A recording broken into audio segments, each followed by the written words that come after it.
एक शहर में एक राजा रहता था जो बहुत दयालु और न्यायप्रिय था। उसके राज में लोग बहुत खुश थे। शेर और बकरी एक साथ पानी पीते थे। हर तरफ शांति थी। राजा का एक ही बेटा था जिसका नाम राजकुमार था। वो बहुत समझदार, नेक और हर काम में माहिर था। पर बहुत ज्यादा लाड़ प्यार ने उसे जिद्दी बना दिया था। जिस चीज को पाने की ठान लेता उसे पाकर ही दम लेता। एक दिन राजकुमार शिकार से लौट रहा था। सैनिक और दूसरे शिकारी पीछे रह गए थे।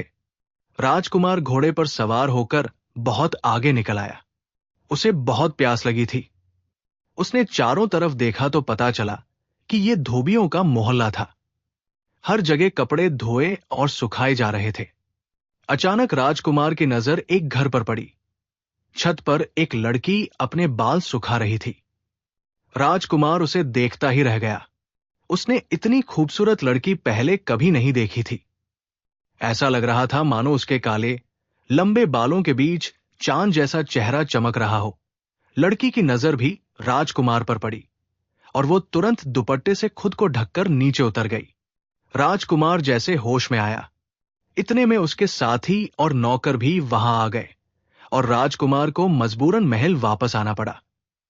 उसकी आंखों से वो सुंदर सूरत हट नहीं रही थी। उसने अपने खास नौकरों को भेजकर पता करवाया तो मालूम हुआ कि वो एक धोबी का घर था और वो धोबी की लड़की थी।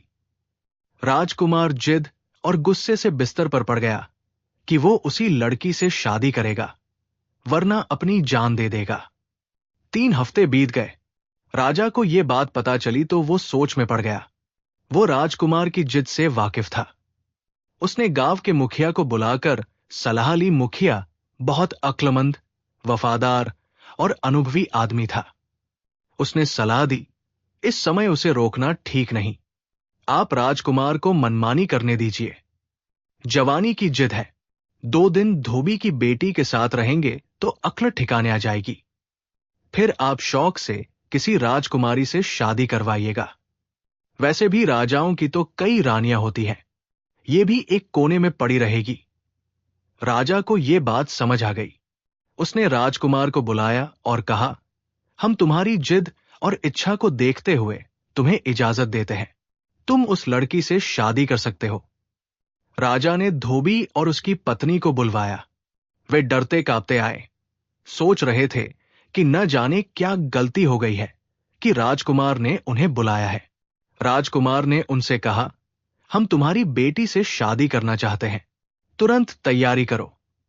राजकुमार ने सोचा था कि धोबी और धोबिन खुशी से समा नहीं पाएंगे और राजकुमार के पैर पकड़ लेंगे कि उन्होंने उन्हें इतना सम्मान दिया, पर ऐसा कुछ नहीं हुआ। इसके बजाय वे दोनों सोच में पड़ गए। फिर बोले, राजकुमार, ये तो हमारी खुशनसीबी है कि आपने ऐसा इरादा किया, लेकिन हम अपनी बेटी से पूछकर जवाब देंगे।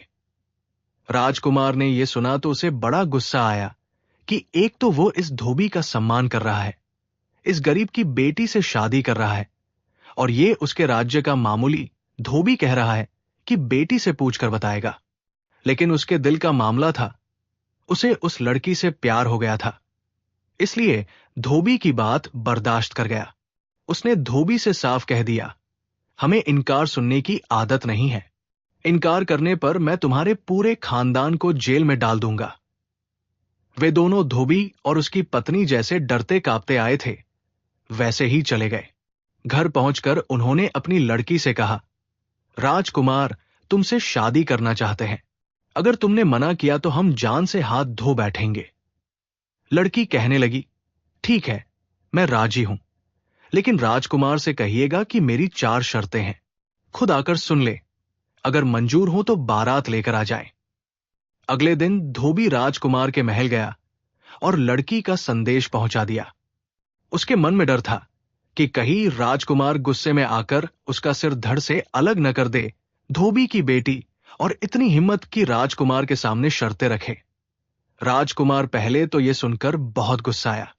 उसका दिल चाहा कि तलवार से धोबी को खत्म कर दे, लेकिन फिर एक तो उसे प्यार था, दूसरा उसे जिज्ञासा हुई कि देखें ये धोबी की लड़की क्या क्या शर्तें रखती है। राजकुमार उसी वक्त धोबी के साथ उसके घर पहुंचा। 2 कमरों का मकान था। नीचे धोबी और उसकी मां और पत्नी रहते थे और ऊपर की मंजिल पर लड़की रहती थी। राजकुमार पहुंचे तो नीचे कमरे में एक तरफ पर्दा डालकर लड़की बैठ गई और कहने लगी, मेरी चारों शर्तें अगर आपको मंजूर है तो मैं आपसे शादी करने को तैयार हूं। पहली शर्त यह है कि मैं आपके महल में रात नहीं गुजारूंगी। सुबह जाऊंगी और शाम को वापस अपने घर आ जाया करूंगी। राजकुमार ने सोचा, ये क्या बात हुई? ये कैसी अजीब शर्त है? लेकिन फिर ख्याल आया कि ये सब कहने की बातें हैं। एक बार शादी हो गई तो महल छोड़कर झोपड़ी में वापस कौन आता है? राजकुमार कहने लगा, मंजूर है। तुम दूसरी शर्त बताओ। लड़की ने कहा, दूसरी शर्त यह कि आप मुझे छूने या बात करने की कोशिश नहीं करेंगे। राजकुमार को यह सुनकर हंसी आ गई। शादी है कि मजाक है? उसने सोचा, सब कुछ हो जाए, बाद में देख लूंगा। कहने लगा, चलो ये भी मंजूर है। लड़की ने कहा, मैं आपके महल का पानी तक नहीं पीऊंगी। राजकुमार ने सोचा, यह भी बकवास है। जब दिन भर रहेगी तो कैसे मुमकिन है कि खाए और न पिए? उसने जवाब दिया, मुझे यह भी मंजूर है। लड़की फिर कहने लगी, मेरी चौथी, अगर आपने मुझे उंगली से भी छूने की कोशिश की तो हमारा रिश्ता खत्म, फिर मैं कभी वापस नहीं आऊंगी। राजकुमार ने सोचा, यह बड़ी अजीब लड़की है, कैसी बदतमीज है। एक बार शादी हो जाए तो सारी शर्तें धरी की धरी रह जाएंगी। उसने कहा, मुझे तुम्हारी सारी शर्तें मंजूर हैं। लड़की ने कहा, अगर आपको शर्तें मंजूर हैं तो फिर आप बारात ले आइए। लड़की नहीं चाहती थी कि उसकी वजह से धोबी किसी मुसीबत में पड़े। राजकुमार 2-4 दोस्तों को साथ लेकर उसे बहाने चला गया और फेरे पड़वा कर दुल्हन को महल में ले आया। बहू ने साड़ी पहन रखी थी और बड़ा सा घूंघट निकाल रखा था, जिसमें उसका चेहरा पूरी तरह छुप गया। पता ही नहीं चल रहा था कि नई बहू बनकर महल में आई है। राजा रानी तो वैसे भी शामिल नहीं हुए थे। बस एक राजकुमार की खास दासी थी। वही हाथ बांधे खड़ी रही कि कोई हुक्म हो तो पूरा कर दे। शाम हुई तो दासी ने आकर बताया कि गाड़ी लग गई है। बहू उठी और सीधी गाड़ी में जाकर बैठ गई। अगले दिन सुबह उन्हीं कपड़ों में इसी तरह लिपटी हुई आई और उसी कुर्सी पर बैठ गई। दिन भर न कुछ खाया, न पिया, न हिली जुली, पत्थर की मूर्ति की तरह बैठी रही और शाम को वापस चली गई। 1 दिन, 2 दिन, 3 दिन, पूरे 6 महीने हो गए। उसके रोज के काम में कोई फर्क नहीं आया। जैसा राजकुमार ने सोचा था ऐसा कुछ भी नहीं हुआ और राजकुमार अपनी शर्तों से बंधा हुआ था। जिस चेहरे को देखकर उसने अपनी नींद और चैन त्याग दिया था, उस चेहरे की एक झलक तक देखने को नहीं मिली। दरबार में लोग अलग अलग बातें बनाने लगे। राजा रानी सब परेशान हो गए। एक दिन उसने धोबी को बुलाया और कहा, तुम अपनी बेटी को समझाते क्यों नहीं? अब वो हमारी रानी है, उसे महल में रहना चाहिए। इस तरह रोज रात को चले जाना अच्छा नहीं लगता। लोग बातें बनाते हैं। धोबी हाथ जोड़कर बोला, राजकुमारी की जय हो। सच बात यह है कि वो हमारी बेटी है ही नहीं। एक दिन हमारे घर पर आई और बोली, इस दुनिया में मेरा कोई नहीं, मुझे अपनी बेटी बनाकर अपने घर में रख लो। हमारी कोई औलाद नहीं थी। मेरी पत्नी को उसकी सुंदर सूरत भा गई। हमने उसे घर में रखा, हमारे घर में ऊपर रहने लगी। हमसे उसने उसके बाद कोई वास्ता ही नहीं रखा। कहाँ खाती पीती है, क्या करती है, हम कुछ नहीं जानते। कभी कभी मेरी पत्नी के पास आकर बैठ जाती है, उसे मां कहती है। वो बेचारी इसी में खुश रहती है। उसने हमें कसम दे रखी थी तो हम चुप रह गए। जैसा उसने कहा वैसा ही हमने किया। राजकुमार, उस पर हमारा कोई जोर नहीं, आप हमारी जान बख्श दे। धोबी चला गया और राजकुमार अजीब सोच विचार में पड़ गया। करे तो क्या करे? उसका मन हर तरफ से उचट चुका था। आखिर एक दिन किसी को बताए बिना महल से निकल पड़ा। बस अपनी विश्वास पात्र दासी को बताया कि वो जा रहा है, पता नहीं कहा और पता नहीं कब वापस आओ। मेरे पिताजी या मेरे बारे में कोई पूछे तो कह देना कि यात्रा पर गए हैं। और ठीक है। दासी का दिल राजकुमार की हालत देखकर बहुत दुखता था। उसने भी सोचा, चलो अच्छा है, कुछ दिनों इस झंझट से तो मुक्ति मिलेगी। राजकुमार का मन दुनिया से ही उठ चुका था। वो माल्या पर्वत की तरफ निकल गया। महीनों इधर उधर भटकता रहा। एक रात बर्फ से ढकी पहाड़ी पर रात गुजारने के लिए एक गुफा तलाश कर रहा था कि एक गुफा में कुछ रोशनी दिखाई दी। डरते डरते अंदर पहुंचा तो देखा एक बहुत बूढ़ा आदमी पूजा कर रहा है। उसकी आंखें बंद हैं, दाढ़ी और सिर के बाल बहुत ज्यादा बड़े हुए हैं। पूरे शरीर और पलकों तक पर धूल जमी है। एक चिराग जल रहा है जिसमें 1 गज लंबी बत्ती जल चुकी है और 1 गज अभी बाकी है। उन्हें देखकर राजकुमार के दिल को बड़ा सुकून मिला। वो भी उनके कदमों के पास बैठ गया, लेकिन उन्होंने आंखें नहीं खोली। उन्होंने समाधि लगा रखी थी। उन्हें कुछ खबर नहीं थी। वे ईश्वर के ध्यान में डूबे हुए थे। राजकुमार वही रहने लगा। रोज सुबह उठकर झरने से पानी लाता, योगी महाराज के हाथ पांव धोता, बाल धोता, बालों में कंघी करता, गुफा की सफाई करता, नीचे घाटी से जंगली फल फूल तोड़कर लाता और उनसे अपना पेट भर लेता। 1 महीने के बाद उस योगी महाराज ने आंखें खोली तो राजकुमार को सामने हाथ जोड़े बैठे पाया। राजकुमार ने उन्हें पानी पिलाया, जंगली फल फूल खिलाए, उनके हाथ पांव दबाए। योगी महाराज बोले, बच्चा, तू राजकुमार है। इस योगी की कुटिया में तेरा क्या काम है? राजकुमार यह सुनकर बोला, महाराज, आप जानते हैं कि मैं राजा का बेटा हूं, तो ये भी जानते होंगे कि मैं क्यों और किस लिए मारा मारा फिर रहा हूं। मेरे माता पिता मेरे लिए परेशान होंगे, पर मेरा वापस जाने का मन नहीं चाहता है। वो महाराज बोले, बच्चा, योगियों से कुछ छुपा नहीं।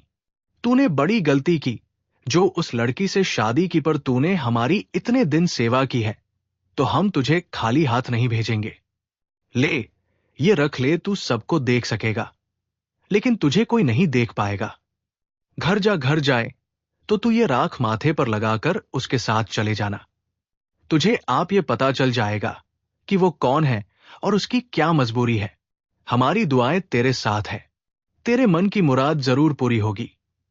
उस योगी महाराज ने अपने चिराग की जली हुई बत्ती की राख उसे दी, जिसे राजकुमार ने संभाल कर कपड़े में बांध कर रख लिया और योगी को अलविदा कहकर चल दिया।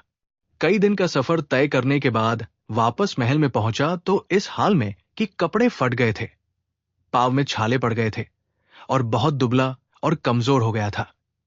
कमरे में धोबी की लड़की उसी तरह उन्हीं कपड़ों में कुर्सी पर बैठी थी। दासी राजकुमार को देखकर बहुत खुश हुई। कहने लगी, राजकुमार कहाँ चले गए थे और ये क्या हाल बना लिया है? राजा और रानी भी लगातार आपके बारे में पूछते रहते हैं। मैं यही कह देती कि आप यात्रा पर गए हैं और ठीक है। आज राजकुमार बहुत खुश था। उसने गर्म पानी से स्नान किया, बाल कटवाए और पेट भरकर खाना खाया। उसने दासी से पूछा, क्या ये मेरे पीछे भी रोज इसी तरह आती थी? दासी ने बताया कि उसके नियम में कोई फर्क नहीं आया था। वो रोज उसी तरह आती थी। राजकुमार ने कहा, मैं बहुत थका हुआ हूं, अब सोऊंगा, लेकिन शाम को जब ये घर जाने लगे तो मुझे जगा देना। शाम को जब धोबी की लड़की के जाने का वक्त हुआ तो उस दासी ने राजकुमार को जगा दिया। राजकुमार ने झट माथे पर साधु महाराज की दी हुई राख लगा ली और उसके साथ हो लिया। अगले दिन सुबह सुबह राजकुमार वापस आए और दासी से बोला, आज मैं उसी कमरे में सोऊंगा। जब वो धोबी की लड़की आकर बैठ जाए तो तुम आकर मुझे जगाना और मुझसे पूछना कि दिन चढ़ गया है, मैं उठता क्यों नहीं हूं। मैं जो न बताना चाहूं उसे भी जिद करके पूछना। दासी समझदार थी, समझ गई कि राजकुमार का क्या मतलब है। जब धोबी की लड़की आकर अपनी कुर्सी पर बैठ गई तो दासी ने आकर राजकुमार को जगाना शुरू किया। राजकुमार पहले तो जागा नहीं। जब जागा तो दासी को डांटने लगा, क्या मुसीबत आ गई है? क्यों जगा दिया मुझे? मैं इतना अच्छा ख्वाब देख रहा था, मेरा ख्वाब तोड़ दिया तुमने। दासी खुशामद करने लगी। राजकुमार बताइए। पहले तो राजकुमार उसे टालता रहा, फिर बोला, अच्छा, अब तू इतनी जिद कर रही है तो बता देता हूं। मैंने सपने में देखा कि कल रात जब ये धोबी की लड़की उठकर यहां से गई तो मैं भी इसके साथ साथ चला। ये गाड़ी में बैठी तो मैं भी साथ बैठ गया। सच थोड़ी ख्वाब में, मैं तो ख्वाब में इसके साथ गया था। दासी ने फिर पूछा, अच्छा तो फिर क्या हुआ? राजकुमार कहने लगा, फिर क्या हुआ? मैं जोर जोर से घोड़ा गाड़ी हिला रहा था और ये गाड़ीवान को डांट रही थी कि आज ये कैसे गाड़ी चला रहे हो। गाड़ीवान बेचारा बोला, राजकुमारी मैं तो रोज ऐसे ही चलाता हूं। खैर, जैसे धोबी का घर आ गया, ये धोबी की लड़की धोबी धोबन के पास तो नहीं, सीधे चढ़कर ऊपर पहुंच गई। मैं इसके साथ कमरे में आ गया। क्या सजा हुआ कमरा था! लगता ही नहीं था कि यह धोबी का घर है। सोने चांदी का कालीन बिछा हुआ था, सोने चांदी की कुर्सी रखी थी। राजा के महल से भी ज्यादा खूबसूरती से सजा वो कमरा था। मैं भी कुर्सी पर बैठ गया। दासी पूछने लगी, आप और इनके कमरे में बैठकर कैसी बातें करते हैं? राजकुमार बोला, अरे सच थोड़ी, ये तो सपने में था। दासी ने फिर पूछा, अच्छा बताइए फिर क्या हुआ आपके सपने में? राजकुमार बोला, होना क्या था? इस धोबी की लड़की ने ये साड़ी जो साल भर से पहन कर आ रही है, ऐसे उतार कर फेंकी जैसे किसी भिखारी की साड़ी हो, और अपनी नौकरानी को देने लगी कि हमाम तैयार है। दासी ने जवाब दिया, हाँ राजकुमारी, गर्म पानी तैयार है। ये हमाम में घुस गई तो मैं भी इसके साथ ही उसके। दासी फिर बोली, आप राजकुमार, आप इनके साथ हमाम में घुस गए, क्यों बेवकूफ बनाते हैं? राजकुमार बोला, ऐसा कहीं हो सकता है, तू तो सब कुछ सच समझ जाती है, मैं तो ख्वाब की बात कर रहा था। चल, अब नहीं सुनाता तुझे ख्वाब। राजकुमार रोकने लगा तो दासी ने कान पकड़े और बोली, राजकुमार सुनाइए। अब नहीं बोलूंगी बीच में। राजकुमार ने कहना शुरू किया। बस फिर क्या था, इसने नहाना शुरू किया। मैंने सोचा चलो बहुत दिन से अच्छा स्नान नहीं किया, मैं भी नहा लूं। ये एक कटोरा भरकर पानी डालती, मैं 4 कटोरे डाल लेता। इसके शरीर का साबुन भी नहीं छूटा था कि पानी खत्म हो गया। इसने अपनी नौकरानी को आवाज लगाई, आज पानी इतना कम क्यों रखा है? नौकरानी ने कहा, राजकुमारी मैंने उतना ही पानी रखा है जितना रोज रखती हूं, कम हो तो आप और ले लीजिए। वो एक और बाल्टी ले आई, वो भी मैंने खत्म कर डाली। फिर तीसरी बार इसने पानी मंगवाया। जैसे तैसे ये हमाम से निकली। इसी समय नौकरानी को आवाज लगाई, तुरंत खाना लगाओ, बहुत भूख लगी है। सारा दिन भूखा प्यासा बैठना पड़ता है। नौकरानी छत पर गई और आसमान की तरफ हाथ करके खड़ी हो गई। आसमान से एक थाल उतरा जिसमें सोने चांदी के बर्तनों में दुनिया भर के मजेदार पकवान रखे थे।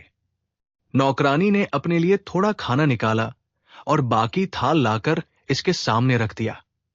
मैंने सोचा लाओ, आज मैं भी इसके साथ खाना खा लूं। कितने दिनों से जंगल जंगल घूमते अच्छा खाना नहीं मिला था। ऐसा मजेदार खाना कि क्या बताऊं। एक निवाला ये खाती और 4 निवाले में खा जाता। इसका पेट भी नहीं भरा और खाना खत्म हो गया। इसने फिर नौकरानी को डांट पिलाई कि दासी क्या बात है, आज तो कर क्या रही है, इतना सारा खाना रखा है, मैं भूखी रह गई। नौकरानी बेचारी हैरान थी, बोली, राजकुमारी मैंने उतना ही खाना आपके लिए निकाला था जितना रोज निकालती हूं, लीजिए आप मेरे हिस्से का भी ले ले। लेकिन आज कुछ गड़बड़ जरूर लगती है, क्या राजकुमार ने आपसे बातचीत तो नहीं की? इस पर यह धोबी की लड़की अपनी नौकरानी को डांटने लगी कि तेरी हिम्मत कैसे हुई ऐसी बात कहने की, वो तो मुझे कभी छू भी नहीं सकता। सुनो, तूने इस धोबी की लड़की ने मेरे बारे में ऐसा कहा, मुझे भी गुस्सा आ गया। बाकी खाना भी ये थोड़ा सा ही खा पाई और मैं सब खा गया। ये भूखी रह गई, लेकिन मन ही मन हैरान हो रही थी कि मामला क्या है। फिर आसमान से इसके लिए कपड़े आए। इसने कपड़े बदले। नौकरानी ने इसका मेकअप किया, बाल बाल मोती गूंथे। बस क्या था, क्या बताओ क्या लग रही थी। ये धोबी की लड़की जो यहां इस गंदी मैली साड़ी में आकर बैठ जाती है, सवर कर ये आकर छत पर खड़ी हो गई। रात के करीब आसमान से तकता कर उड़ने वाला सिंहासन उतरा और ये उस पर बैठ गई। मैंने सोचा ये तो कुछ भी नहीं हुआ। मैं भी तख्त का पाया पकड़कर लटक गया। इतना कहकर राजकुमार रुक गया। दासी ने इशारा किया कि धोबी की लड़की ने थोड़ा सा मुंह उनकी तरफ फेर लिया। दासी पूछने लगी, राजकुमार फिर क्या हुआ? राजकुमार बोला, बस ख्वाब खत्म हो गया। दासी जिद करने लगी, राजकुमार सुनाइए, ऐसा अधूरा ख्वाब थोड़ी हो सकता है, बताइए फिर क्या हुआ? राजकुमार पहले तो टालमटोल करता रहा, फिर बोला, फिर वो तख्त ऊपर ही ऊपर उठता हुआ चांतारों से भी ऊपर उड़ते उड़ते परियों की दुनिया में पहुंच गया। वहां राजा इंद्र की दरबार सजी हुई थी। एक से बढ़कर एक खूबसूरत परिया बैठी थी। ये पहुंची तो सबने उठकर जैसे ये कही कि राजकुमारी हो, ये धोबी की लड़की, वहां परियों की रानी। सबसे आखिर में इसके नाचने की बारी आई। ये नाचने खड़ी हुई तो मैंने सोचा अगर आज मैंने इसके नाच पर थाप नहीं दी तो कुछ नहीं किया। मैंने तबला वादक से कहा, लाओ भैया, तुम थक गए होंगे, थोड़ा आराम कर लो, मैं तबला बजाता हूं। तबला बजाने वाले बेचारे को कोई नजर नहीं आया, लेकिन वो वाकई थक गया था। तबला छोड़कर बैठकर घूमने लगा। मैंने वो तबला बजाया और मेरी थाप पर ये ऐसा नाची कि समा बंध गया। राजा इंद्र ने खुश होकर अपना रेशमी रुमाल इसे इनाम में दिया। इसने झुककर रुमाल लिया, सबको दिखाया और तबला बजाने वाले की तरफ चल दिया। मैंने जल्दी से लेकर जेब में रख लिया। इतना कहकर राजकुमार रुका। धोबी की लड़की अब पूरी तरह उसकी तरफ घूम चुकी थी। राजकुमार जी, हम भी तो देखे वो रुमाल कैसा है। राजकुमार बोला, ये तो ख्वाब था, ख्वाब की चीज भी कहीं दिखाई जा सकती है। लेकिन दासी ने जबरदस्ती राजकुमार के जेब से हाथ डालकर एक रेशमी रुमाल निकाला। कहीं यही तो रुमाल नहीं है। राजकुमार बनावटी गुस्से से बोला, तू बहुत जिद्दी है, मानती नहीं ना? हाँ, यही तो था, पता नहीं मेरी जेब में कहां से आ गया। धोबी की लड़की का दुपट्टा छोटा हो गया, वो पूरी तरह उनकी तरफ मुड़ चुकी थी। दासी ने फिर से कहा, सुनाइए राजकुमार, फिर क्या हुआ? राजकुमार कहने लगा, होना क्या था? राजा इंद्र ने इससे दोबारा नाच करने की फरमाइश की। मैंने फिर ढोल संभाला। जितना अच्छा मैंने ढोल बजाया, ये उतना ही अच्छा नाचती रही। राजा इंद्र ने खुश होकर अपनी अंगूठी इनाम में दी। इसने झुककर उनके पांव छुए, सबको अंगूठी दिखाई और फिर तबला बजाने वाले के पास डाल दी। वो भी मैंने उठाकर जेब में रख ली। फिर जिद करने लगी, दिखाइए राजकुमार, हमें भी दिखाइए, वो कैसी अंगूठी थी। राजकुमार, दासी तो बेवकूफ है। अब एक चीज सही हो गई तो इत्तेफाक से इसका यह मतलब नहीं कि सब बातें निकल ही ली और पूछने लगी, राजकुमार क्या यही अंगूठी है? राजकुमार बोला, अरे हां, यही तो थी, लेकिन मेरी जेब में कहां से आ गई? दासी ने इशारा किया। धोबिन की लड़की का घूंघट ऊपर उठ चुका था, लेकिन राजकुमार और दासी ऐसे दिखा रहे थे जैसे उन्होंने देखा ही नहीं। दासी ने पूछा, फिर क्या हुआ राजकुमार? राजकुमार, राजकुमार, मैंने भी ऐसा तबला बजाया कि जान लड़ा दी, और ये भी ऐसा नाची कि जिसका जवाब पूरे परियों की दुनिया में नहीं था। नाच खत्म हुआ तो राजा इंद्र उठ खड़े। राजा इंद्र दरबार से उठकर गए और ये भी भागकर उड़ान खटोली पर बैठी। जल्दी में अपना ही इनाम तबला बजाने वाले से नहीं सोचा होगा कि कल ले लेगी। इसे क्या पता था कि वो सब तो मेरे पास था। इसका तख्त उड़ा और मैं फिर इसके पंख से लटक कर नीचे आ गया। बस यही तक देखा था कि तूने आकर जगा दिया। दासी कहने लगी, राजकुमार, अब वो हार भी दिखाइए। राजकुमार ने कहा, अरे दासी, वो ख्वाब था, हार मेरे पास कहां से आया? लेकिन दासी नहीं मानी और राजकुमार की दूसरी जेब से मोतियों का हार निकालते हुए पूछा, क्या यही हार था? अब तो धोबी की लड़की कुर्सी से उठकर राजकुमार के पास आ गई और बोली, राजकुमार, अब तो आप जान ही गए होंगे कि मैं धोबी की लड़की नहीं हूं, मैं परियों की दुनिया की एक परी हूं। अब मेरी कहानी भी सुन लीजिए। परियों की दुनिया में मुझसे ज्यादा अच्छी नाचने वाली और कोई नहीं थी। राजा इंद्र रोज मेरा नाच देखकर ही दरबार करते थे। एक रात मेरी तबीयत खराब थी, सिर में बहुत दर्द था। दरबार से बुलावा आया तो मैंने मना कर दिया, लेकिन राजा को मेरे बिना चैन कहा। दोबारा बुलावा आया तो मुझे गुस्सा आ गया। मैंने कह दिया, राजा से कहना इस नाम की भी कोई चीज है उनके पास या नहीं।